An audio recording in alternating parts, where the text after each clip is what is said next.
Hey guys, welcome to my morning video. It is Wednesday, April 9th. And if you haven't done so, be sure to mark on your calendar tonight at 7 p.m. I'm doing a great podcast with Z-Man on my channel here. We're going to discuss tariffs and the economy.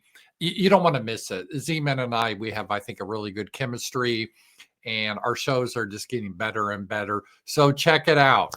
And as always, I do a video every day. If it's a very controversial subject, you will just find it on my Substack or on Rumble. My Substack videos, they're all free except for Friday. As a thank you to my supporters, I give a special video to my Substack subscribers. And also, if you're a subscriber, we do a roundtable every Tuesday night. It's a lot of fun. So thank you. And our community is growing. Every day I get more and more people. So I appreciate it. I'm really excited about my Substack community. All right. Today's video, you probably tell by the title. I haven't titled it yet. I think I'm going to talk it about generations and the economy, because there's a real divide to how people see things in the economy based on your generation. You know, baby boomers see things different than, let's say, millennials or Generation Z. And whenever I talk about generations, there's always a disclaimer because I frequently think of Jim Goad. He's one of my favorite authors. He wrote for Countercurrents and other things. He's really talented. I haven't seen him a while lately. I hope he's okay. But he coined the phrase generational astrology. And what he was doing, he was making fun of the notion that you could give traits to a certain generation just based on when you were born. It's kind of like astrology. Oh, I was born on June 7th, like me. So I'm a Gemini, and Geminis think this way versus Scorpions. And, most of that's kind of nonsense. And so he was saying it has as much relevance as astrology. And no offense to people that believe in astrology, but I think it does have something, because the time you were born in and raised in, it does fashion how you think of things. Because a lot of your experiences in childhood, especially young adulthood, you carry that your whole life. And that's why you see a lot of old people, they always seem stuck in the past, because that was when they were defined, their personalities and how they related to life. So it does have an impact. But the important thing is to understand there's always exceptions. It's not like everyone has all the same qualities just because you're of the same generation. I think that's ridiculous. And another problem you have is on the edges. For example, I think the baby boom generation, it happened after World War II. In America, especially, it was a very prosperous time. So after the World War II ended in 1945, everyone had a lot of babies. The economy was great. Everyone, jobs were great. America was the powerhouse. And so starting in 1945, there was a lot of babies born. And how long did that last? Well, that's, up to, opinion. A lot of times they do the cutoff, let's say in 1965, that's 20 years. But at the same time, I was like born in 63. I probably have someone more in common that was born in 66 than someone that was born in 1945. Just because technically I'm of the same generation, it gets a little hazy on the boundaries. And you have to understand that too. So I don't like this argument of like, oh, when does the baby boomers, when does that line in? Is it 63, 64, 65? I've seen a lot of debates. And I'm like, it doesn't matter. That's like asking exactly where the Earth's atmosphere ends. What exact line? Well, it doesn't. It just, it doesn't mean the atmosphere doesn't exist, but you can't put an exact line to it. And that's the same with generations. So I have all these caveats before I talk about the generations. But I do think generations do shape people. I thought this back in as early the 90s. In 1992, I read a book called Generations. Was it William Strauss? I think that was him. And it was a fascinating book. They went through all the American generations back to the Revolutionary War and how that shaped the people's thinking based on what generation you were in.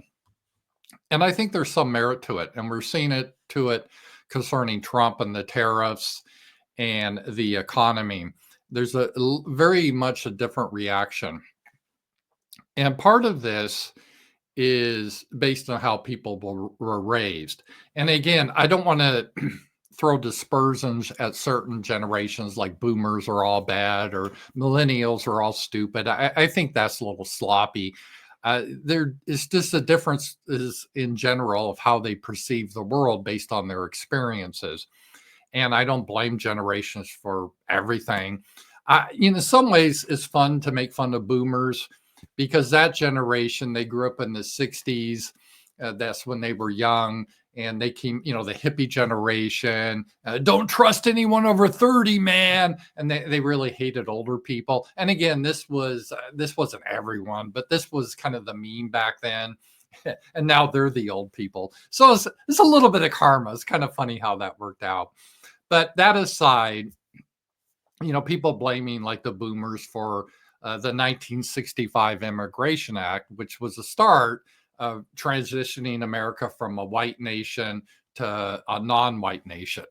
Well, in 1965, the oldest boomer, assuming the first boomer was born in 1945, he would have just been 20 years old, right? So at 20-year-old people do not control the political process. Could they even vote back then at 20? I don't think so. So they didn't have any control. The boomers didn't have any control over the Hart-Celler Act. That was a horrible time. I blame the greatest generation for that. So there's a lot of unfair hatreds, and people just live in their times. There's good people, bad people. So that's kind of a disclaimer. But some of the things that were different that will explain the different reactions. When boomers were raised in this country, and again, these were people, I would say between 1945 and 65. Again, I'm not going to debate the exact end because the ones that were born near 1965, in some ways, they have Generation X qualities. I include myself in that category, but whatever. They were raised in a country that was about 90% white. In 1965, it was. That was when the Hart-Celler Act came in. And it didn't change the demographics of America right away. It wasn't like in 1966, everything radically changed. It took a while to take over. So it was a slow change. And people had other concerns at the time. They had concerns about the Soviet Union, the Cold War, that type of thing, Vietnam. So immigration wasn't a big topic back then. It just wasn't really discussed much. And so an average boomer, they lived in, I say 90%, but most of them lived in 100% white area. And I'm talking about white people, of course, because in most areas of the country, like Minnesota, they almost had no blacks, or in Oregon, there wasn't any, or Maine, or very few. Even where I live now, Northwest Arkansas, if you look at like the high school yearbooks in the 60s and 70s, they're almost 100% white. That was just how it was.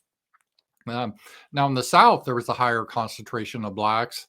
But again, there's a lot of de facto segregation. So in the South, if you're a white student, you pretty much just hung around white people in white areas. And in the North, Detroit, you had some blacks. But again, a lot of the whites moved out of Detroit.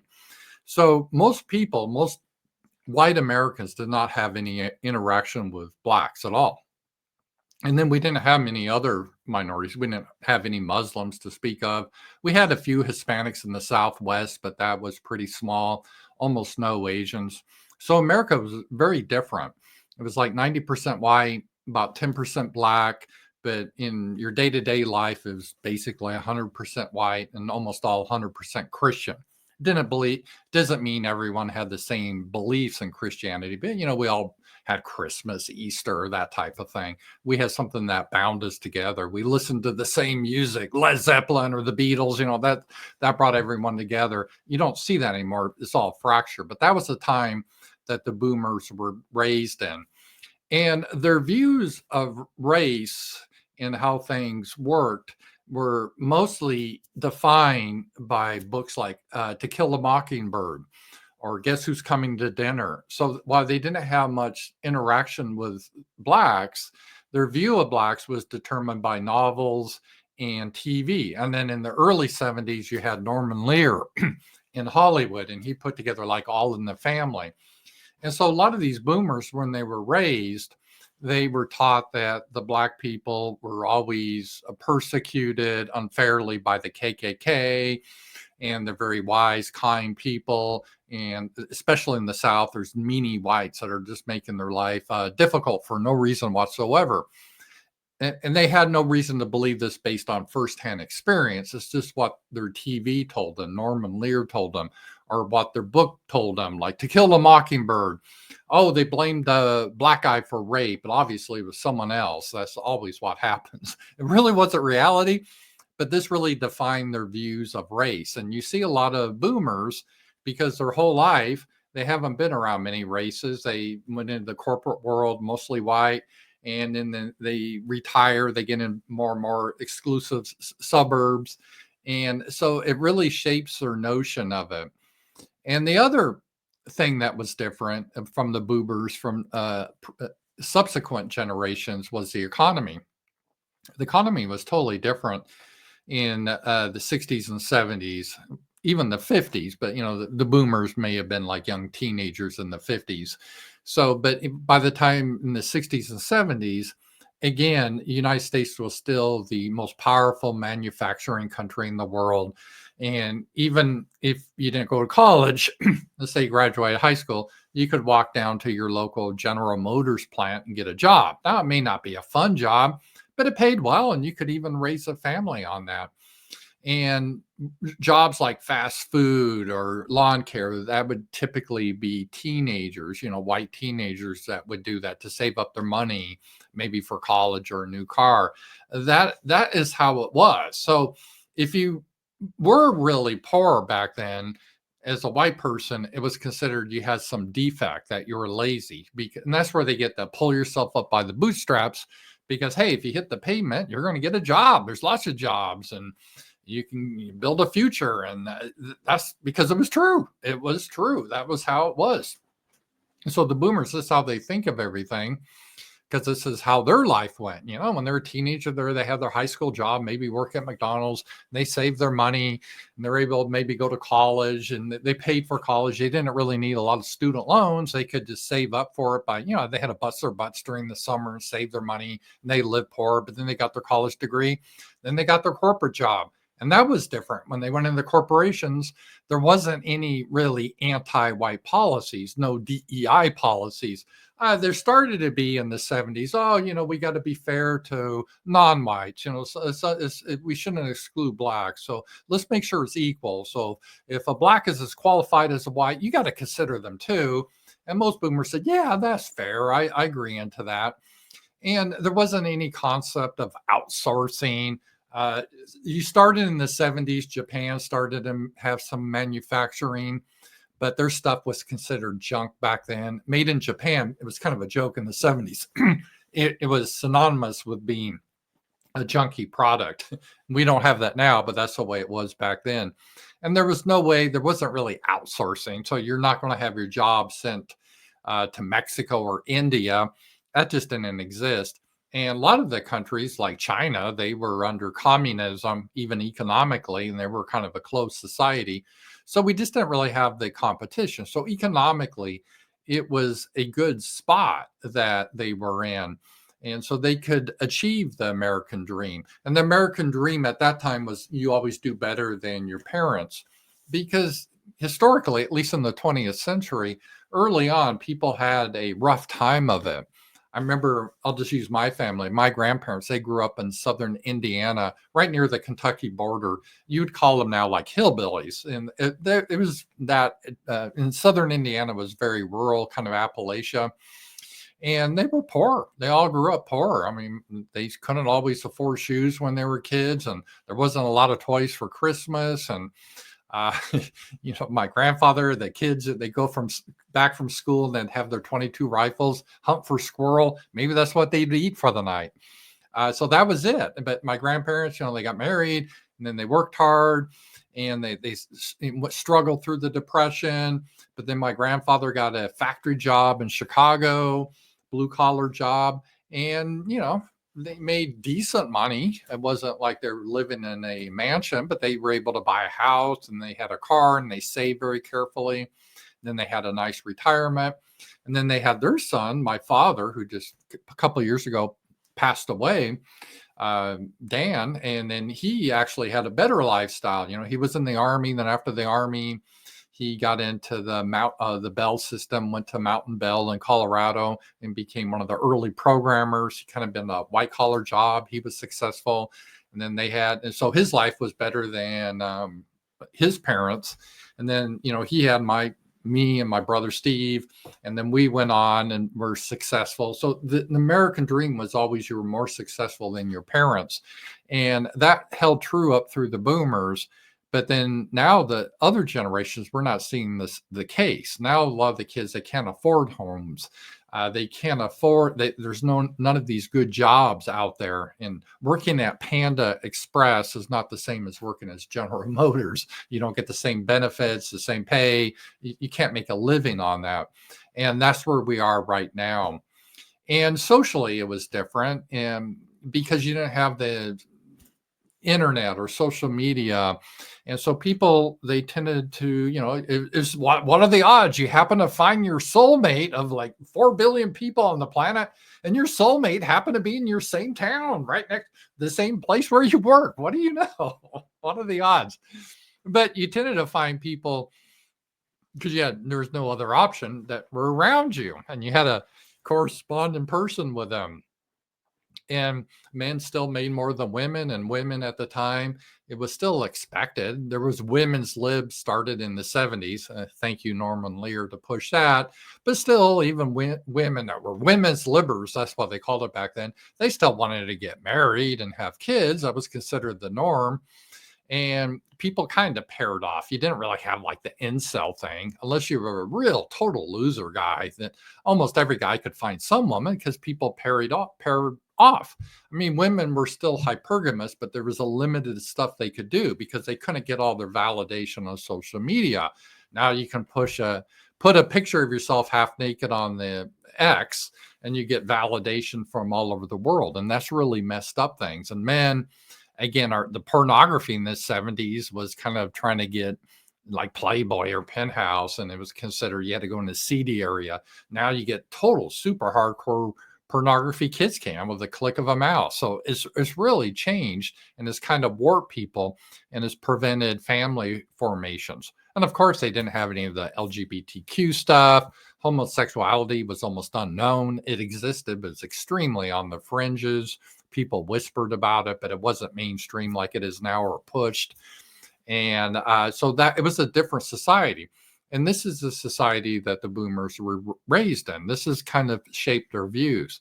So getting back to what's happening with Trump and the tariffs, and a lot of like the boomer class, not everyone, but a lot of them are upset because it hurts their 401k investments. And they're like, how dare you? This is destroying us. We, invested all this money in the stock market. But then you have a lot of younger generation. They're like, yeah, F your stock market. What do I care about that? I can't get a decent job because you as boomers, when you're in the workplace, you were happy to see jobs outsourced, or at least you didn't object, because what usually happened in a corporation, I know because I was part of the corporation, it was like, okay, we're not going to, boomers here, if you have a job now, don't worry, we're not going to get rid of your job. But all future jobs, we're either going to outsource or we're going to try to bring in minorities. And in fact, the more minorities you bring in, white manager, boomer, will give you a bigger bonus check. And they're like, oh, great. Okay, I'll do that. So that was nice for the boomer getting the bigger bonus. I met my diversity goal. I got a big Christmas bonus, but they're screwing their people. So like young white males especially can't get into those jobs now. And so this is why we have this friction so much, where is a lot of the young people, I don't care about your stock markets or your 401k. I can't get a decent job because all the stuff has been outsourced, and then when I study hard, I get all this debt.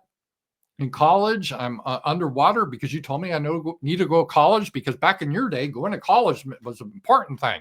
So I got into all this debt. I can't pay my debt and I can't get a job. And the jobs I try to get now are being outsourced to India, or now, hell, AI can do it. There's just no jobs, but I still have this debt. And I can't attract a woman because women want a guy that's successful, that has money, and they're all whoring on the internet. They're not interested unless you're like a millionaire. And screw that. I'm just going to play games and watch porn. That's not a way for society. It really isn't. So we got to have some restructuring for our society, even if it hurts the class. Because in some ways, the boomers are in a really fortunate position. They bought houses when it was affordable. Now asset prices have raised, and they're incredibly expensive. So I bought my house for $100,000. It's worth $600,000 now. Well, good for you, but you priced out younger people. And you could say, well, screw the younger people. Well, if you say that, they may say, screw you then, right? When it comes to your retirement and 401k and your quality of life at the end. That's not the way to be. I don't like this general warfare. We got to care about all our people. I don't care if you're a Generation Z or if you're old boomer or even older. What is it? Silent generation, then the greatest generation. They're probably in their 90s now. But no matter, these are all our people. And while we're different generations and we see things differently based on how our environment was, that's just natural. I think we need to understand we still have the same goals. We need what's good for all of us, that's healthy. And so if you're older, you got to care about young people and see that they can get decent jobs. Just don't worry about your 401k so you can play golf, or, to take your cruises, and screw the younger kids. That's not the way to live. I mean, you're going to get that back from them then, because they're not going to give a shit about you. I mean, we got to work in this together. That's my take on that. But this whole generational divide we're really seeing because of this economic policy. Because if Trump does put in these tariffs, ironically, is he like a boomer? He may even be older than a boomer. We're going to see a shift, a definite shift. No longer are assets going to continually increase like stocks and houses and that type of thing. It's going to be more of the old fashioned where you put your money in, get a high rate of return. It's going to be a very big change.